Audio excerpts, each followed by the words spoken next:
Papa Max, surtout les comme violon na ba pasteur Papa Max Mbenga. Yo pe ba utia ki ko violer mon non moko na parti. Papa Max, surtout les comme violon na ba pasteur Papa Max Mbenga. Yo pe ba utia ki ko violer mon non moko na parti. Mais ngana kanisi c'était papa Denis Lessé. Avec tout le respect que kopesa na ye, akiti trop bas. Moi tokoyeba bango na misami ya bango makomi eloba. Et moi je crois que ezaba abanu koma na suka. Il est temps oyo azongela nzambe kati na solo. Et nakanisi ete soka zongeli nzambe te kati na solo. Soka zongeli nzambe te kati na solo. Soka zongeli nzambe te kati na solo. Soka zongeli nzambe te kati na solo. Yozala mabe. Il est temps oyo, il est temps zongela nzambe. Comment yozali mwasi ya mayele? Ezo sengo sala université ta? Comment rolongola otika mutaka liboso ya pasteur? Comment otika mutaka la liboso ya prophète? Toi tu es une femme, que tu sois marié ou célibataire. Au nom de quel principe biblique? Pasteur au moins mutaka la na yo. Sacerdoce est rataraté. Vous comprenez ça? Wana quel slogan? Wana slogan sacerdoce est rataraté. Wana za slogan? Batumusu bozo mona o Dieu m'a béni. Nzamba tira la ropambola ete. Yemoko amizu na ndenge na ye. Batu bele nzamba pamboli bangota. E ngano ba ke basali ebele bakota li felo. Surtout na Kinshasa a. Ebele bakota li felo. Comment yo mutu na nzamba mona mutakala nao? Et bandini, au nom de quel verset?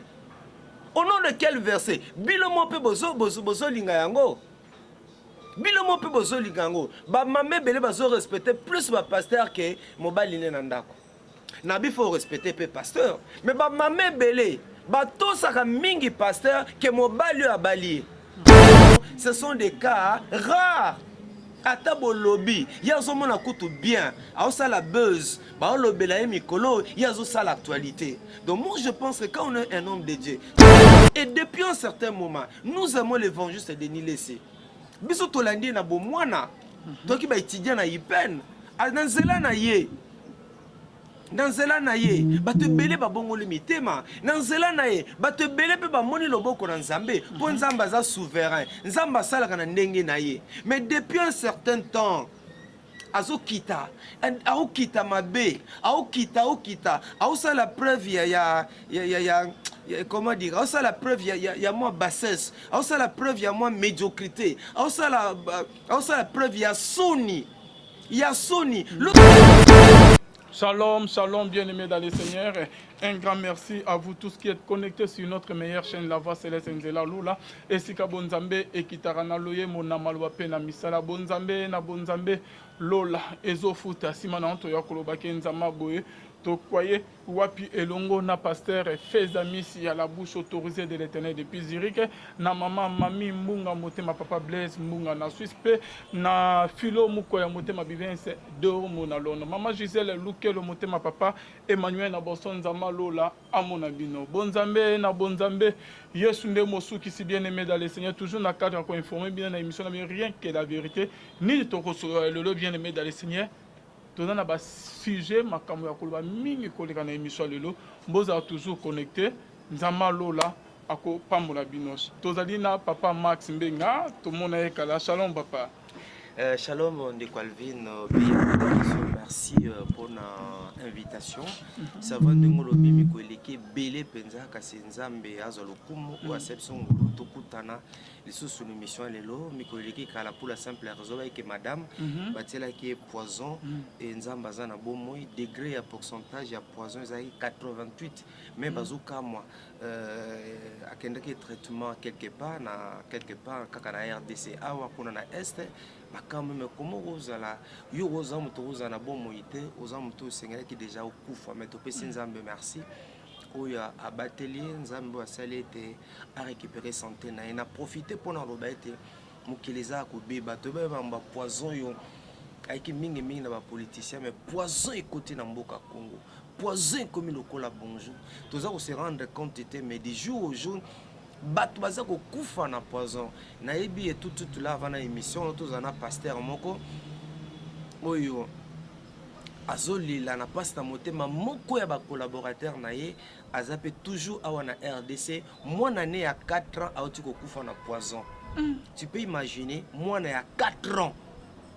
Mwana 4 ans auti kokufa na poison et ça fait très mal.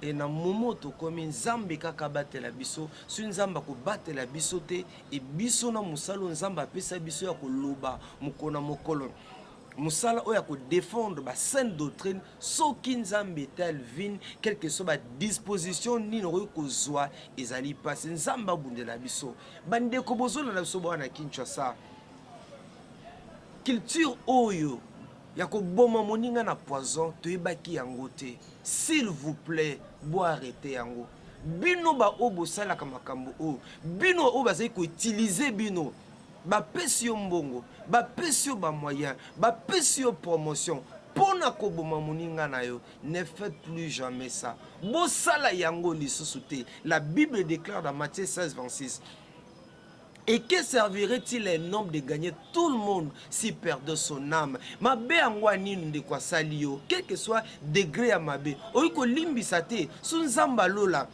Azaleki ete abana kotanga mabe na biso, ezalanga Max, eza papa Alvin, ezaleki nanga cameraman. To ba zolo na biso à travers le monde. Mutu moko akoki kozana bomo ete. Basali nzambe baza ko sila na poison, na koti ngamba politique ete.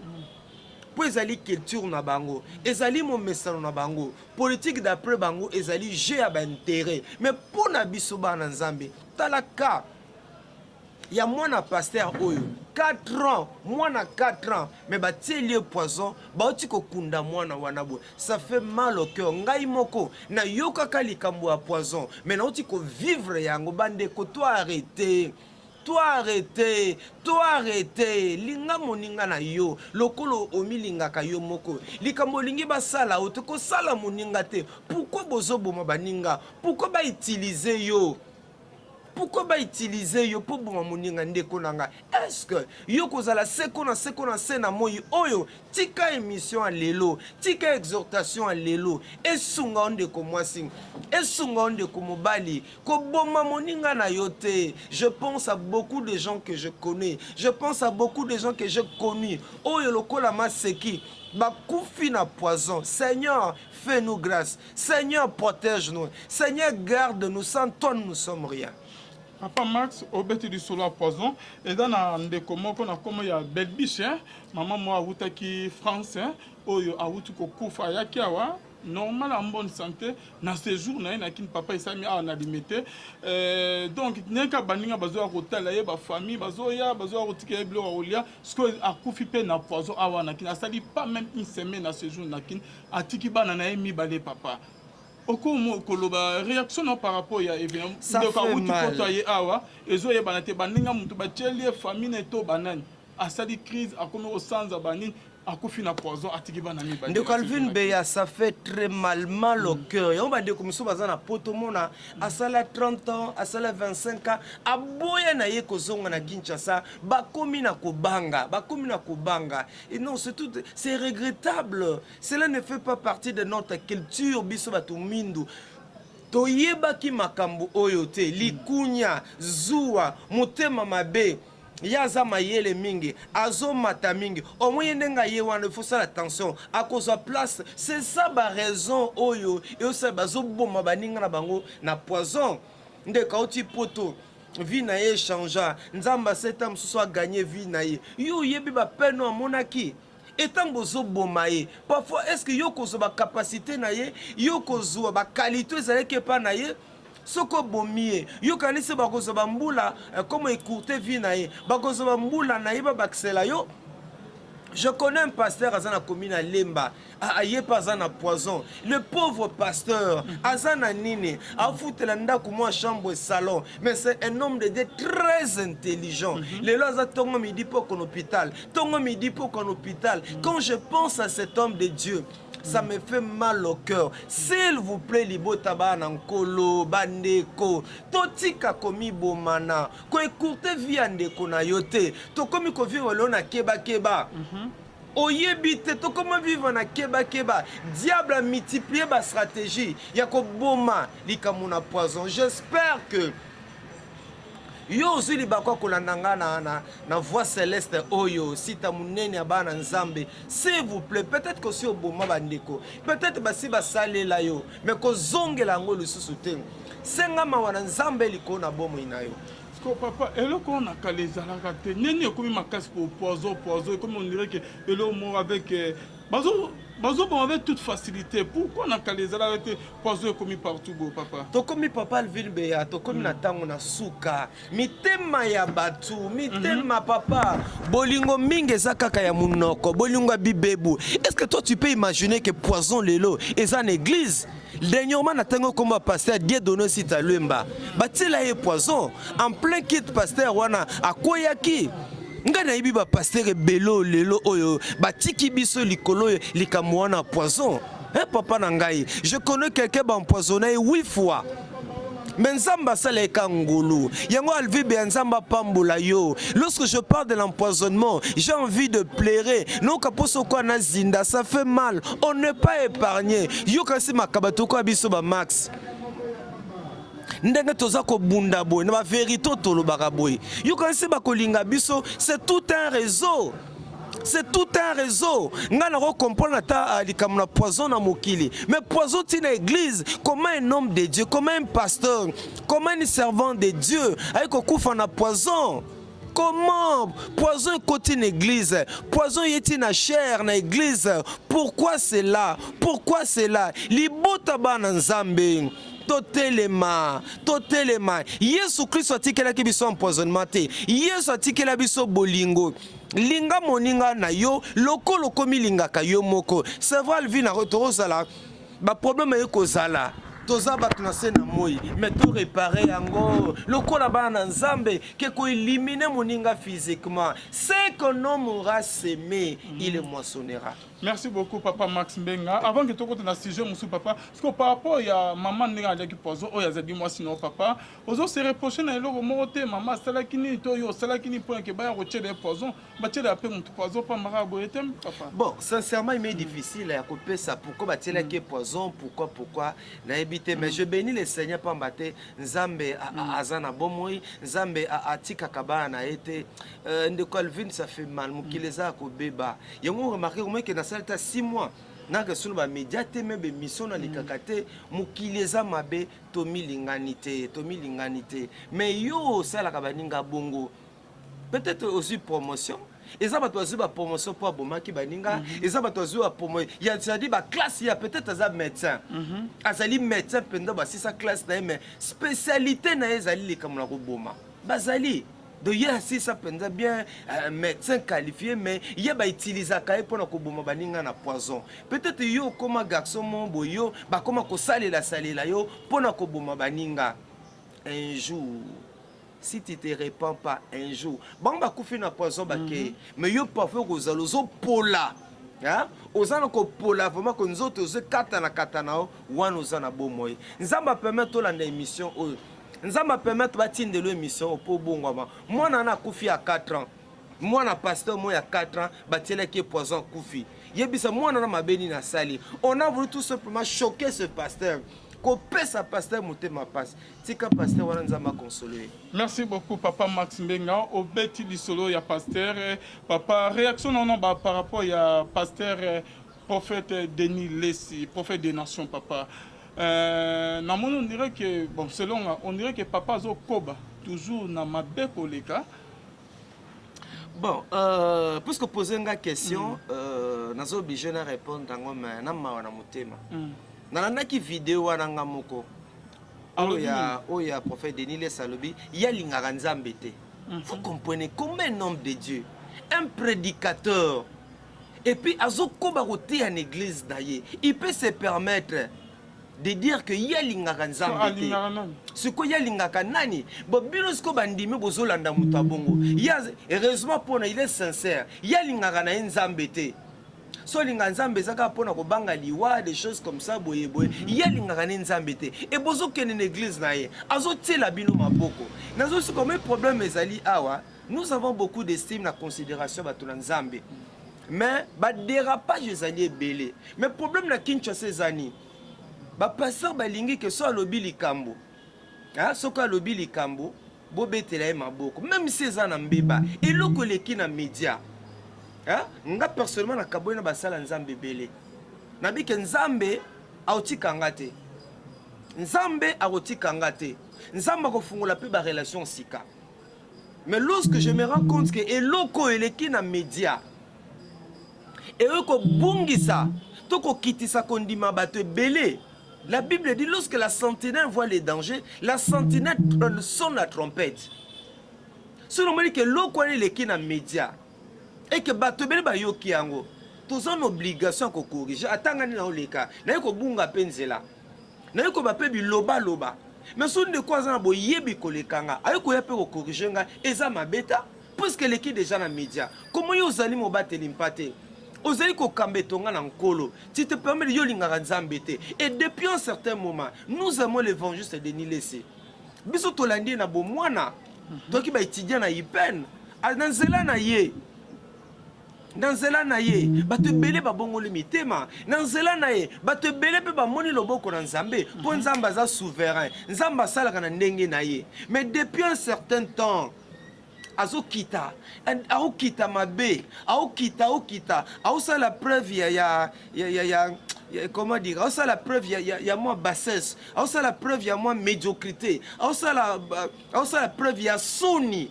Rien à dire, on peut se taire, on ne passe pas dans les médias, car pour un sentiment, car pour un yo, c'est un homme de Dieu. Mais depuis un certain temps, ba déclaration na ye, ba message na réseaux sociaux, ezo ça la Sony, ezo ça la passe motema. Tu avais suivi un autre pasteur, oh le bela ba chrétien de l'Est. Hollandais qui ango tu vois, mais bango ba lingi nga lobi boye, bobino pe boye na TV. Ah, merci beaucoup ton Dieu. Vous comprenez, un homme de Dieu, papa, ngaza pédagogue de formation. Il y a un temps il y avait un cahier de préparation des matières. Et qu'un enseignant au côté de classe, surtout dans l'humanité, on a beau. Ce qu'on a un cahier de préparation, ce qu'un inspecteur a côté préfet, tout directeur des études, à côté on a un cahier mais non, il faut sanctionner yo. Na katia kaiwana il y a une procédure pédagogique où yo le col enseignant et sengeli Hollanda méthodologie ni no sengeli Hollanda pour que atteindre objectif n'est-ce pas zali nango par rapport à la leçon du jour.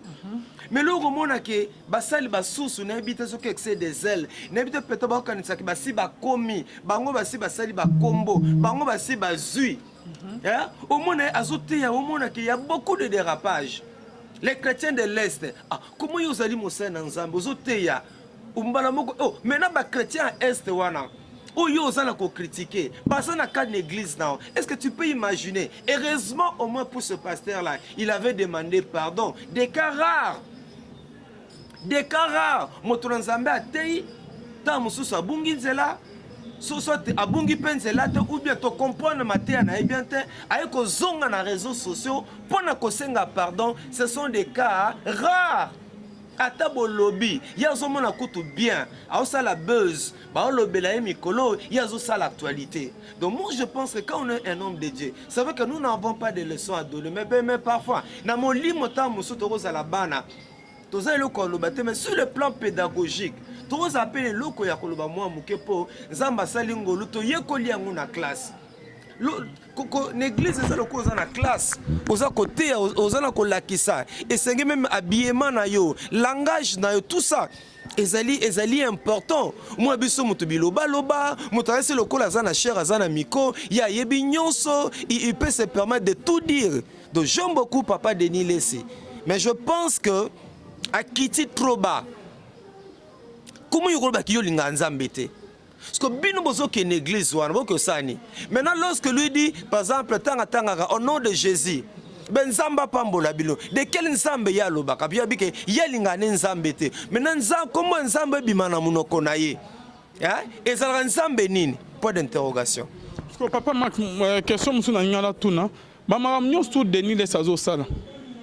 Nzambe azo eda fimbu ya nzambe abeti ye azo bimise na mpoasa azo kene na suka na ye to ezali ke révélation azo ko zo epa na nkolo ke amema makambo ndenge azo mema bongo papa tozoloba makambo o c'est pas que biso toza soki danger. Mais tozoloba ngo pour la simple raison que Ndeko Alvin ebimi déjà na réseaux sociaux. Na ba téléphone na biso toza nango, bandeko baza na poto pe bazali na yango. Mais ngana kanisi te papa Denis Lessé. Avec tout le respect que kopesa na ye, akiti trop bas. Moi, légèreté dans le langage ezali. Moi, je connais des éminents serviteurs de Dieu. Ba vieux ba mpaka loko ba sita lemba. Ba mpaka nkelani 91 ans d'âge. Oba ezani yo juste na kata église. Modèle papa Denis Lessé azo memela maka. Eza fimu ya nzambe nzambe azo bimisa bosoto na ye. Azo koma na suka na u koma na ba makambo azo sala ya soni boy. Toko yeba bango na misami ya bango. Makomi eloba. Et moi, je crois que nous comme na suka. Il est temps oyo azongela nzambe kat na solo. Et na kanisi ete soka zongeli nzambe te kat na solo. Soka zongeli nzambe te kat na solo. Soka zongeli nzambe te kat na solo. Soka zongeli nzambe te kat na solo. Yozala mabe. Il est temps oyo, il est temps zongela nzambe. C'est un homme de Dieu, nzamba bengai. Tout le monde a boni nzamba salela na kati ya mboka oyo biso to bana miketo olanda bango na ba TV ngaze étudiant na IPN mais c'est que c'est pas si lelo na ba TV kolobela bilamba autant parfois même sous na mona photo mo ba ina defao otali lateli otali lateli o mona ke non et o eza mutu na nzambe te habillement mo vulgaire. Habillement vulgaire. Et ce thème de mission, où le langage n'est tordu, le langage n'est débraillé. Vous avez mis tout dans le col les années non juste. Mais tout bon de la ponaille, nous avons battu les messages. Les gens vraiment pas si ma casse mini pour il y a Denis Lessé. Oyo pasteur Assimi Sabiso ba télévision. Amélie Sabiso ba Copa Mai, Tchango Nicolas TV prière tozo mila. Et je me pose la question. Tant nyonso wana ba ngosela kibonza meto azane mosela nzambe te to mela ba kopa ba mai to sima ba télévision lelo Denis Lessé ya kala na oya mikolo yo en tout cas nazo kamwa makasi quoi nazo montre pasteur Saoul esprit ya nzambe su essayer se retirer kat na ye et esprit mauvais ou te pa na nzambe nde koteli Denis Lessé pona sa ba nyonso ou comment il est temps de se repentir. Papa n'a pas de Denis Lessé avant que comme il est trop tard. L'homme de Dieu, tout ce qu'on a dit solo Moussoussou.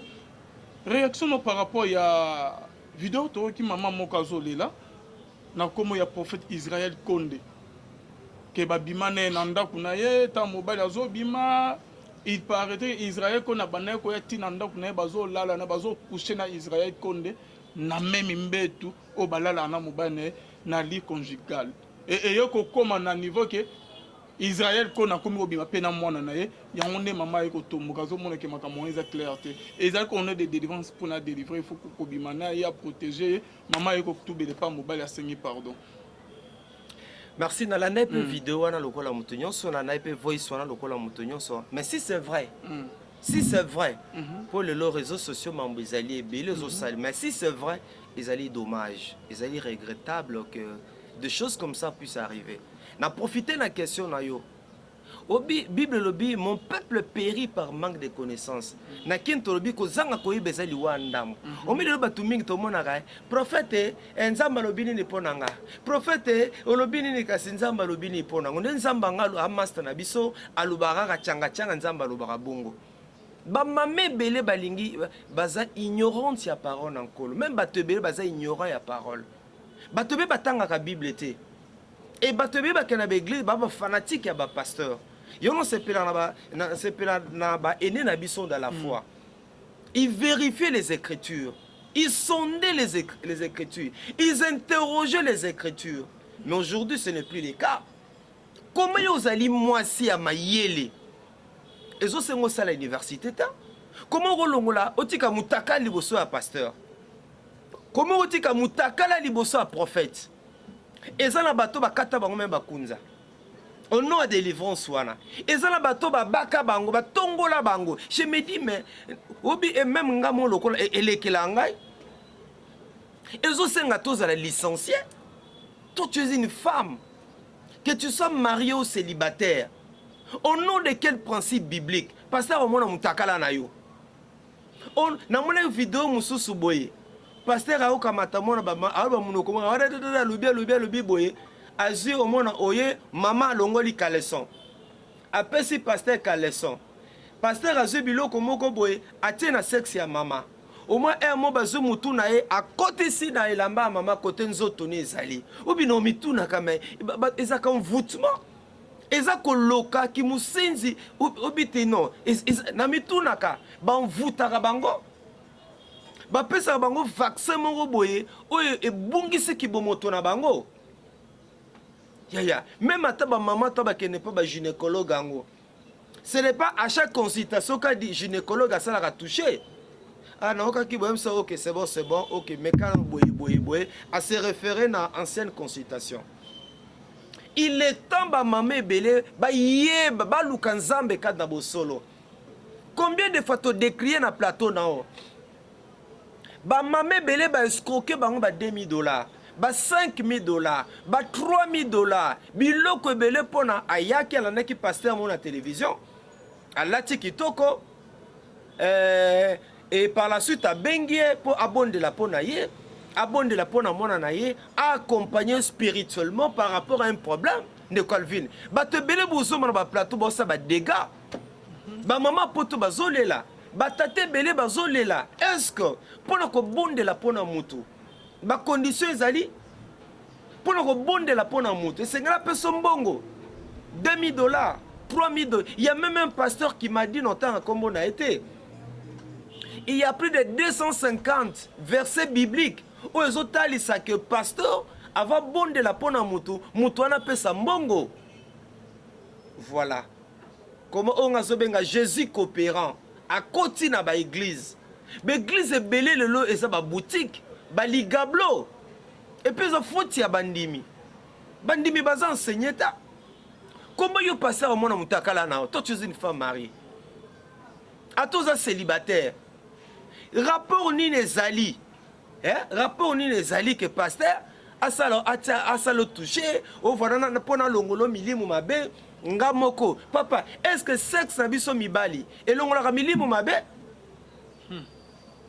est-ce que sexe ya pasteur sexe ya prophète et longola milimu mabe omoni ba komo msozo tangana na linga koloba mingi te c'est omoni ya bozuma bato bazo linga biso te. Ngala kaboni na ba pasteur belé ba vanda na bomengo na bango ba vanda na bozwi na bango nzamba otika bisota ndunda tozolia matembe tozotambola cela nous suffit toza pe na milimu mabete toza milimu mabeta nde Calvin ezalanga tosa musamu nena kibonzambe na mboko ya Kinshasa to accompagner ba yembi eza ba sali na kati na ville province ya Kinshasa mutabo yango azata to soutenir le ministère rebellé. Mais lorsque je me suis rendu compte que mon tel évangile na eza nzambete, eza évangile a soloté, je me suis retiré. Na se retiré na battu belé, na ndimi na ngana vanda ndenge na zabo. Dieu ne va pas m'abandonner. Que non soutenir elo comme la que non évangile eza mbindo, évangile eza salité. Sacerdoce est rataraté. Vous comprenez ça? Wana quel slogan? Wana slogan sacerdoce est rataraté. Wana za slogan. Batumso bozo mona o Dieu m'a béni. Nzamba tira la ropambola été. Yemoko a mizuna ndenge na ye. Batu belé nzamba pamboli bangota. Et ngalo ba ke ba sali ebele ba kota li felo. Surtout na Kinshasa a. Ebele ba kota li felo. Magie. Occultisme, bisala sala. Eza ba pratique wana ndezo sani. Ezo tinda bato ebele na makamunyo sozo monana. Ba déviation wana. Erreur erozala, faiblesse erozala. Mais pour ba musuza la faiblesse cité. Eza vie na bango à tout le temps. Mais tant moi na matongi à dimanche. Combien bazomela ba turbo? Combien bazomela ba bankoi? Combien bazomela? Combien bazomela? Baza ko escroquer bandimi na bango. Baza ko manipuler bandimi na bango. Combien? Mais qu'on se le dise, il y a aussi des véritables serviteurs de Dieu. Bazar na média, au monde na bangota, mais quel est l'on a Arche Alliance Massina? Au monde na pasteur on a réseaux sociaux, au moins na TVT, mais quel est autant moussa le salimana? Papa Nkelani, oh, 91 ans d'âge. Papa Nkelani, mpata. 91 ans d'âge. Mais aza toujours ma cassine dans zoto. Asali biloko babu zobo tozo na ota. Asali babu zoba wanata. Moi je ba vie loko ba sita lemba, ba mpaka loko ba sita lemba wana. Mais ba fou bazali ebele, ba papa Gaston Lundu. Ba papa wana, ba pese biso évangile pire. Nzamba pamboli bango te. Mais le lobiso oyo, à cause ya kozwa, à cause la précipitation n'est pas de Dieu. Vie en mbangu za nzambe te, basali ebele surtout ba génération ezo ya oyo. Bazo oyo, vie en mbangu, vie à pressé. Yango biso to bana kimongo, losako, iko kelo kendo. Na uzungu la Kongo mingi, iko kelo kendo tambula malembe. Nga Max, na se comparana mututa. Je me contente de ce que Dieu me donne. Soit Pessinga Polo, gloire à Dieu. Namono lati bien beau, gloire à Dieu. Je bénis le Seigneur. Oh, on me merci. Pour le mobile kitoko Alvin Beyope Sabiso. Et aussi, on a zouata.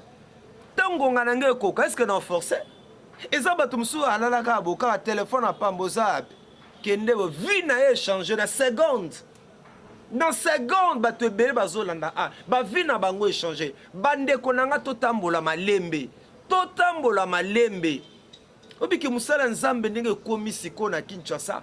Uzu sala na soni na passé. Yomé ba te belé na poto. Ba komi na ko sepela ba soutenir na ba orphelinat, ba soutenir ba homme vieillard, ba soutenir ba to ba si ba baye. Ba to mité moi je ba te belé ba benganga ba keneso dimanche ba keso be église ta. Ba keneso église ta be ate. Malano sambe na ndako. Natanga moko Bible. Mamo zolanda biso. Comment yo mutuna nzamba mona mutakala nao? Et bandini, au nom de quel verset? Au nom de quel verset? Bilomo pe bozo linga yango. Bilomo pe bozo linga yango. Ba mame bele bazo respecter plus ba pasteur que mobali ne nandako. Nabi faut respecter pe pasteur. Mais ba mame bele ba to saka mingi pasteur que mobali abali. Mupagano wana. Quitte cela 10h, 11h. Azane une église, papa dimanche avant nandako. Akolambe la papa ta. Plus au pasteur oloba oya osala ke yatika ngai. Yatika mobile na sina batika nga na ke na église. OK église mais na mobile lorsque boyokanaka. Otike na etani. Toto ça va pasteur. Il nous apporte la parole. Même la Bible dit que la personne à qui l'on enseigne fasse la part de ses biens à celui qui l'enseigne. To pambola bango, to soutenir bango, to encourager bango. Mais yeba ke mobali no zaka mobali nao. Mais ce que makamolobi a ndekonabiso Israël nani? Konde. Israël Konde. Oh babenga kaye ce qui ni nerata, ce sacerdoce ratarate. Ce que zali vrai. Bon, on s'est préparé aux journalistes d'investigation, Koyoka Epe, après sa version de fait naïe, pour réseaux sociaux, la réalité, zélé belé. Nabi, au cas où c'est vrai, c'est regrettable. C'est regrettable, mais l'ikamo, oh, il y a consultation, bah, sexe, bah, maman, tout qui a un peu moins ming. Il y a un réseau, mais bah, ça, l'anza, mignon sauté. Il y a un réseau, bah, benga maté. Hein? Un réseau le quoi ba faux dollar ba toma ça ba faux dollar bazan bango belé na Kinshasa awa o bazo sala makamwana yango yo mwana nzambe mama avotie likono une église senga nzamba sunga yo kozala impressionné te pona ndika pasteur na TV pasteur bondela pona nga yango bino moko bo développer intimité na nzambe bongo soki ba téléphone ezate bo sala ndeni sur le mundela la bible téléphone comme ko boma net covid. Abi téléphone comme ko boma mikolo muto za so na téléphone na été obenga siko nani ba foni peut-être ba foni chimlei ezala pe susute mais développer yo moko intimité non enkolo. Voilà ce que je peux répondre. Papa Max toujours dans quatre églises viol les alliés cupidité escroquerie kindumba et comme na ba pasteur ba viol papa toujours que dans église tout va na banda ou comment.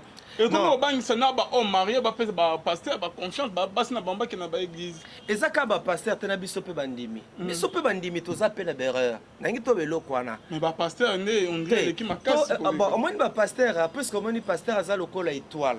Il y a de bons serviteurs de Dieu. Il faut tout le bakango. Il y a des bons serviteurs de Dieu. Il y a des bons, des bons prédicateurs. Bazali na Kinshasa, même en Europe. Bazali. Mais souvent, tu le bango mingite. Nous avons tendance à kolobela, hein? Et Kiri, batabe Kiri Boulantulu, batabe et Kiri Nkoi, batabe Kiri Turbo, tout le bango ming. Mais il y a de vrais serviteurs bazana kati mboko, ezana poto, oba banga kanzambe bazali. Et l'homme se tolo ba pe, ba maman musupe ba ke l'église wana, akela na mate ata. Ba ke nene na molimo séduction ko se ba sa na nzambe. Yo se ke ba maman mi oke ba ke na ro sambela. Et be ba kitale late lelo. Na ba église na ba mo mutaki église a la type no mo ka bras cassé, a la type cinglé, ma belle nyonso ngo lezo mona. To mona entre ba église. Mutane église alati jipiko ozomona mipende nyonso mutane église ake église alati jeans e kangi bozunyo soto asima tala ya mwana boye e matingomba tomona rangote pasteur ozala mutu aoza pe na faiblesse na koi bien qu'on n'encourage pas et c'est tout bana yango na ba église éducation chrétienne ekota makasi na église. Ça va de parler de la foi mais un jour une église matéa balata ndeni moi ça c'est kolata. Maman c'est ne kolata ndingini tout est un peu moins maté wana c'est-à-dire que nous ne pouvons pas mettre tous les hommes de Dieu dans le même sac basa il y a vrai bazana Kinshasa bazali belé mais parfois to kipa bangote mais alene ba oh wana minko bango balingi média on remarque ba fo wana ming ba aventurer wana balingi média to trop plutôt yango buzoba bango sanini eza kobima to bungi selikate eza makambo nzambe aloba depuis kala ba vrai baza ba faux peu baza mais moi nzambe esprit discernement. Merci beaucoup Papa Max Mbenga mais il comme toujours il y a violé il y a bassin en nzambe Papa Max surtout il comme violé na ba pasteur Papa Max Mbenga yo peut pas dire qui ko violé moi non moko na partage ton père papa et pas pasteur moi comme ça na nzambe o ya violé moi na papa oui azala ki diacre ali diacre ya diacre voilà ya église mo boye. Et moi, abandonné na cadre avec une opération, après opération, et singilé avec comme pansement et diacre wana église et même que l'hôpital, à ce qui est capable de kazali diacre. En mettant en regard que diacre. Oh non, ah musala nzambe, ayo ko responsabiliser na kati na centre wana alors moi ye comme na mutune sama ke mwana alikuwa ye orpheline azoka mutu moya pamba yeko sakana ye akei mwana alongola même akita pantalon abimisa sexe na ye liboso mwana heureusement que mwana biso toteaka bango bien na niveau ya orphelinat mwana yeko yebisa biso vomezaki soni ezalaki mawa donc a créé traumatisme et pas ya mwana epesaki mabe mingi alors nzamba sunga biso to encadrer ki mwana wana bien na batoli ko remonter tozaki même un psychologue aza pembe na ye pona ko remonter moral puis ko bondela pona ye lelo azongela nzela classe na ye d'ailleurs aki première de la classe avec 75% pona asala ka coupe couture donc bomona ke babi eza moi mi na niveau de l'église na biso menzambe kaka sunga biso. Mais je bénis le Seigneur, attaque ba faux baza, ba vrai pe baza et belé, zama pambola bango, ba vrai peu to senga bango, ba les capé de temps en temps ba média boye copier sa message pour ne pas créer équilibre. Au bêti de solo ya Ophelina papa, on dirait que ba bimisi bien hein, boza disco di banda partage ton présence parce que ba te place bo manan ko foutre le batte qui parcelle. Bon, tozaka que si kao to foutre la mais problème ezali que orphelinat na biso partage ton pain avec celui qui a faim. Bon, to benga ngo orphelinat zaka ba kombo ne ba sa même so benga kango partage ton pain avec celui qui a faim, cité du royaume de notre Père. Alors ça fait 8 mois to foutre la place wana ko sala ke ko lupango a sollicité ki biso pona to somba lupango wana.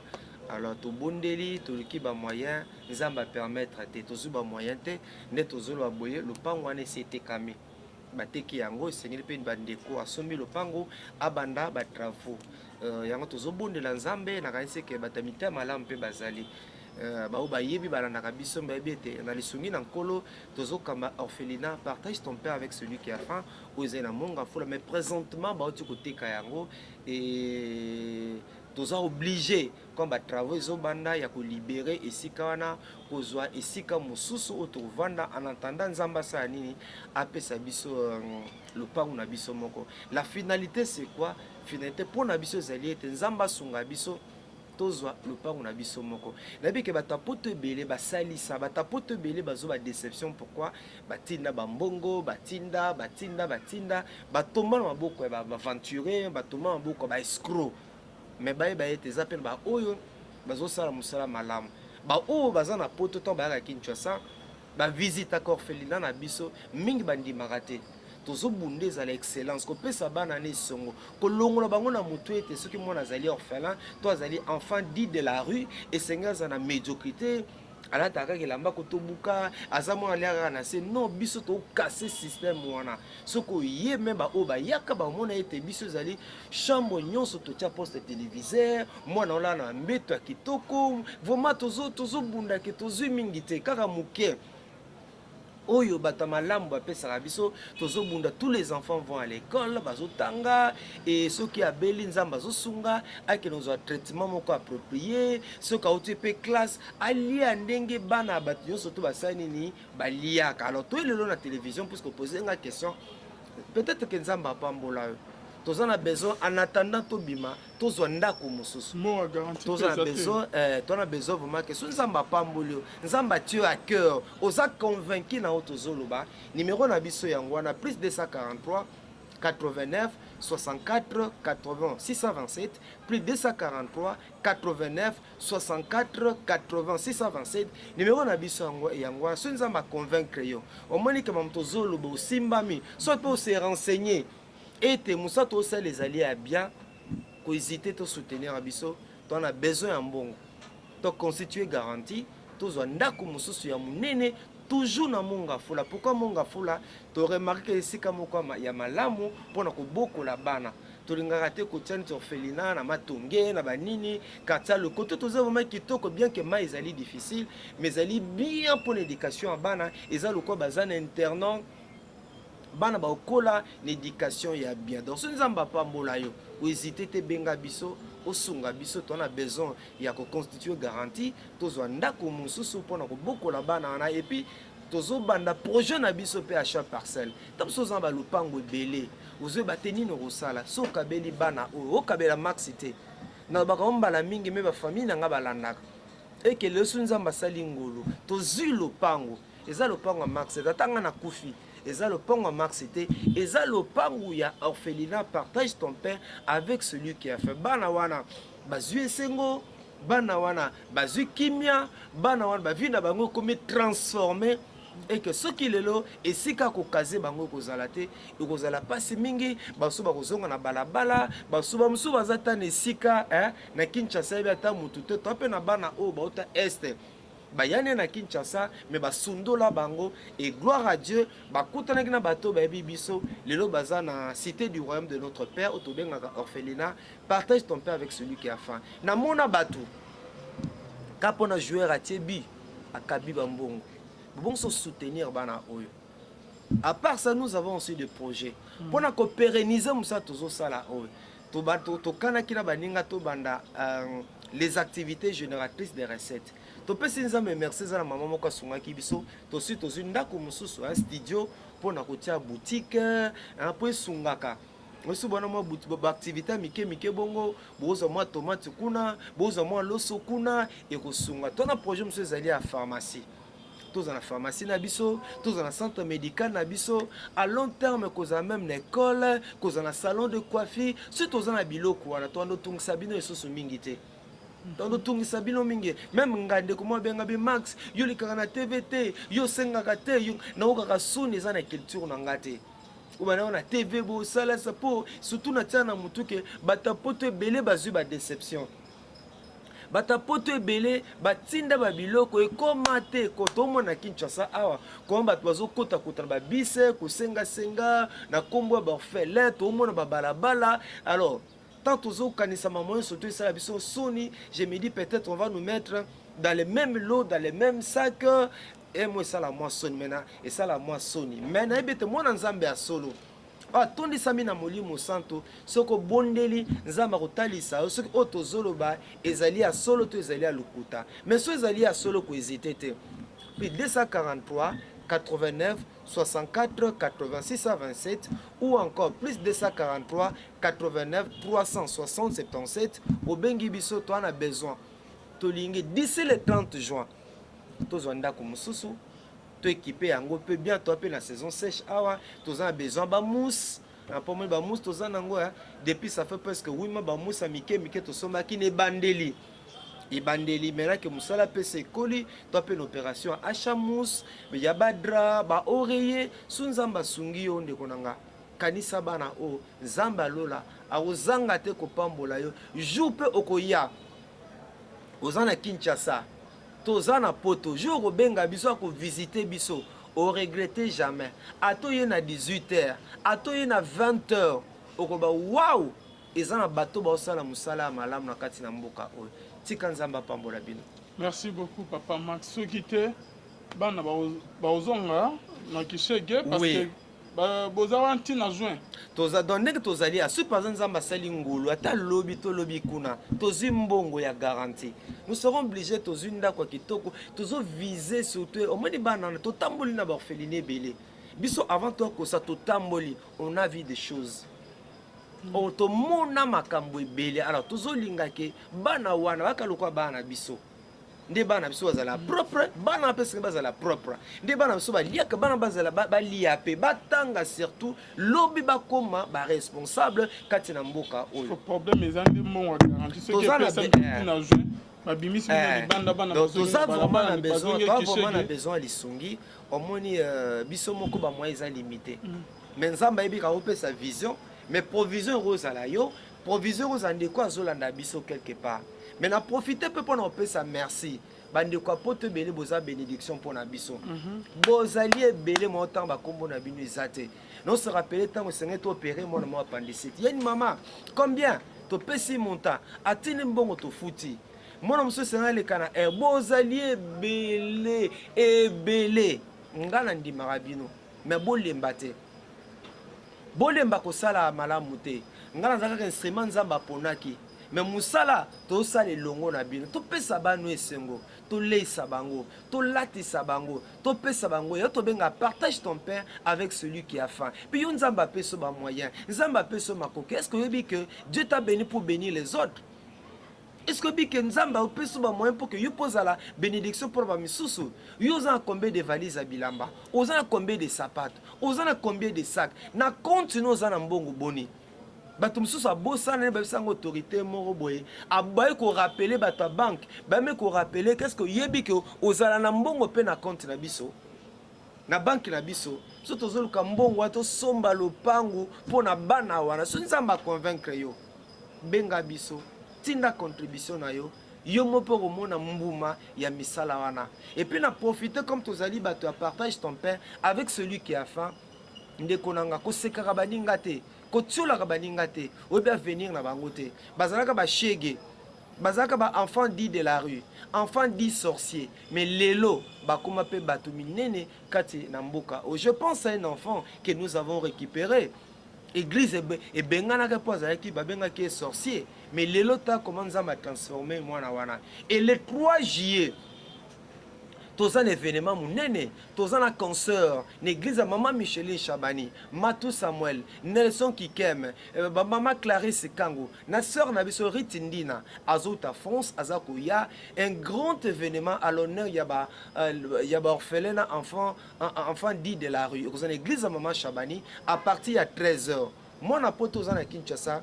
Yaka jouana to pambola nzambe boya bokomona ba capacité o nzamba tsakati na banana oto zaina ko bokola bolemba te bo soutenir bango eko sala biso esengo eko sala nzambe pe esengo tambo yaka kotala bango e pesa bango esengo bo consolara bango ba mimona kaiti ya solo bazali bato na miso na nzambe. Merci na bilon so bolinga kabiso, merci na bilon so tubo soutenir biso, merci mingi na papa Alvin Beya pour na musamu neno ozali na kosala ce qui lelo orphelinat na biso et yebani na libana mboka ezali grâce na yo ezali yo nde mutu liboso opesa ki biso opportunité to pesa message na biso. Merci beaucoup, Papa Max. C'est la fin de notre émission. Merci à vous tous qui nous avez suivis. Bonne Zambé, na bonne Zambé. Yesunde Mosu Kisi Lola Ezo Futa bien-aimé dans le Seigneur. Merci à Arnaud Kamandi qu'on se trouve à la prochaine. Bye.